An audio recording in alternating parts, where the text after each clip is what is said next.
If you want to link your GOG account to other gaming platforms, you're in the right place. In this quick guide, I'm going to show you exactly how to connect your GOG account using GOG Galaxy step by step so you can sync your games in one place and keep everything organized. This is especially useful if you have games across Steam, Epic Games, Xbox, or PlayStation and want a single library view. If this video helps, make sure to hit like and subscribe for more simple tech tutorials just like this. Alright, let's jump in. First, open GOG Galaxy on your computer. If you don't have it installed yet, make sure to download and set it up first because this is the app you'll use to manage your connections. Once it opens, sign in with your GOG.com account. If you already have an account, just enter your details and log in. If not, you'll need to create one before continuing. After you're signed in, look toward the top or side of the app for the settings menu.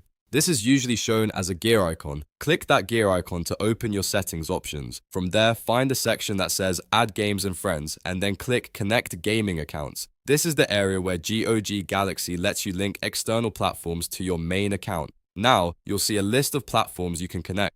Depending on what you use, you may see Steam, Epic Games, Xbox, and PlayStation. Choose the platform you want to link, and then click Connect next to it.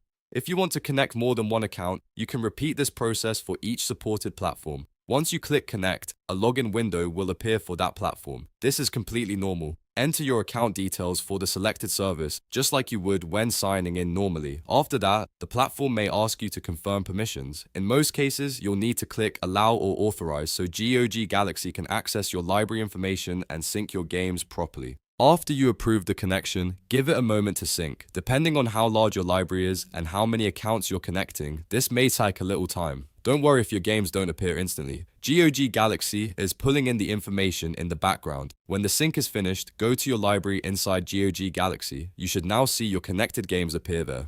This makes it much easier to browse and manage all your titles from one place. If you connected multiple platforms, your library may now include games from several different services, all organized together, and that's it. You've successfully linked your GOG account and connected your gaming platforms in GOG Galaxy. It's a simple process, but it can save a lot of time if you like keeping all your games in one launcher. If this tutorial helped you out, please remember to like the video, subscribe to the channel, and turn on notifications so you don't miss the next guide. Thanks for watching, and I'll see you in the next one.